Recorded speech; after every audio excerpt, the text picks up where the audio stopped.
Chapitre 6. La réappropriation. Deux personnes revinrent du village. Kabamba et Ngalula avaient rendu visite à Étienne Tshisekedi Wamulumba. Ils étaient surpris d'apprendre qu'il séjournait en Belgique mais que son fils Félix Tshisekedi était à Kinshasa. Ils prirent des chaises pour s'asseoir sous un manguier, sur un fond de ciel sinistre où un éclair zigzagant tombait sur leur tête. Félix entra, frais de son jogging matinal, chemise collée à son torse, un sourire narquois aux lèvres et le parfum d'eau de Cologne coûteuse l'annonçant avant qu'il ne parle. Lorsqu'ils virent Félix, un esprit passa sur la face de Kabamba, les poils de sa chair se hérissèrent. Une forme était devant ses yeux. Il y eut un calme, puis il éleva sa voix. L'étoile de Bethléem se levait à nouveau. C'est lui qui sauvera le Congo de la main des étrangers. C'est lui qui accomplira toutes les prophéties sur Mvuluzi et Mukwa Tombolo. Maman Marthe marmonna. Kabamba 20 ans passés. Vous avez dit à son père la même chose. Marthe, cria-t-elle, je sais reconnaître la force quand je la vois. J'étais assis sur un rocher et j'avais admiré un reflet qui ressemblait à Étienne Tshisekedi dans l'eau de la rivière Mukwa Tombolo. Le reflet en question était celui-ci.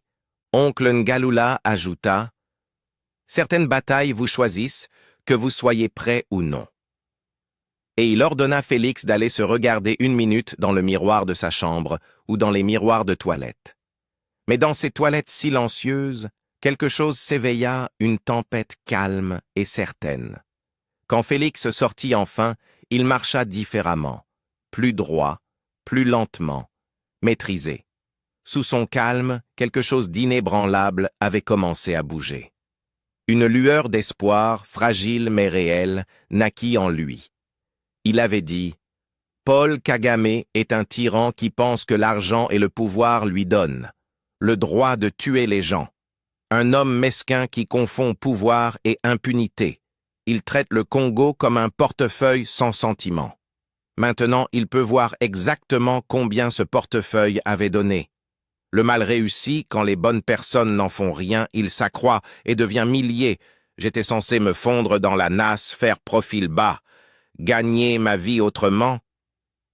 Mais je pense que je ferai un bon politicien.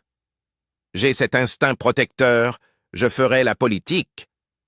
Après 17 ans de règne, Joseph Kabila avait décidé de truquer les élections pour faire Félix-Antoine Tshisekedi président. Joseph avait besoin d'un bouc émissaire. Félix n'était pas un monstre du Congo. Il en était la victime. Pour sauver sa propre peau, Nanga avait falsifié le rapport pour lui faire porter le chapeau, tout ayant sa main fermement autour de la gorge de Félix.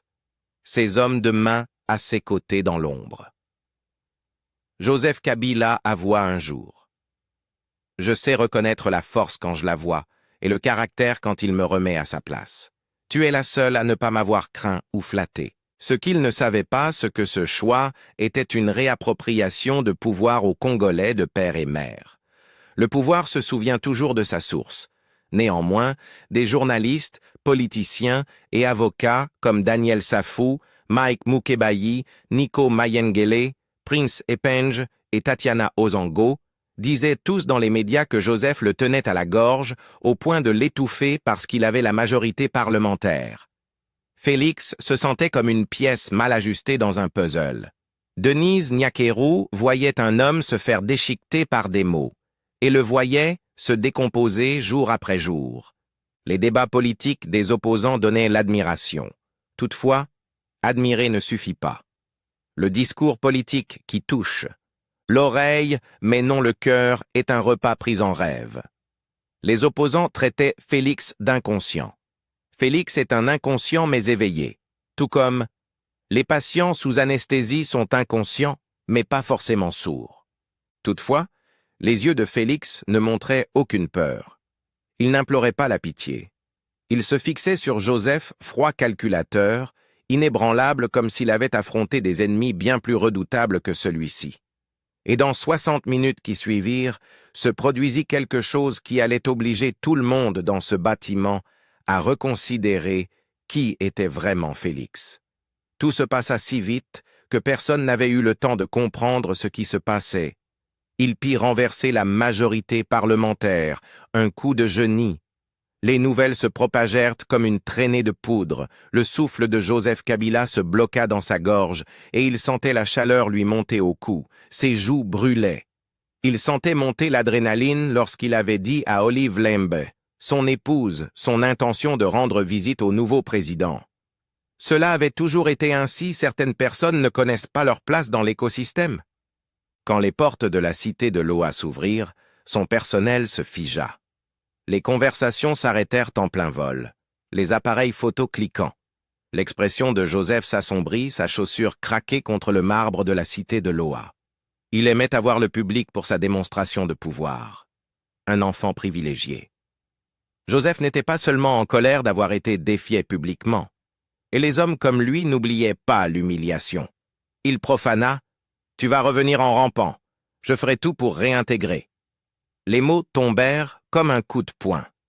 Il hocha la tête, fronça les sourcils et rétorqua « Tout n'était qu'apparence, spectacle et vitrine. » Il n'avait pas crié ni disputé. Il marchait droit dans quelque chose qu'il ne voyait pas venir. Il avait planifié chaque moment pour qu'il paraisse parfait de l'extérieur. Un adieu silencieux accompagné d'une gentillesse. Paul Kagame et Joseph Kabila s'attendaient à ce que Félix Tshilombo supplie, s'excuse, s'effondre sous le poids de leurs menaces. Au lieu de cela, il tint bon avec la résolution calme de quelqu'un qui avait affronté des ennemis bien pires qu'un nouveau millionnaire gâté avec des problèmes de père. Félix reste un mystère.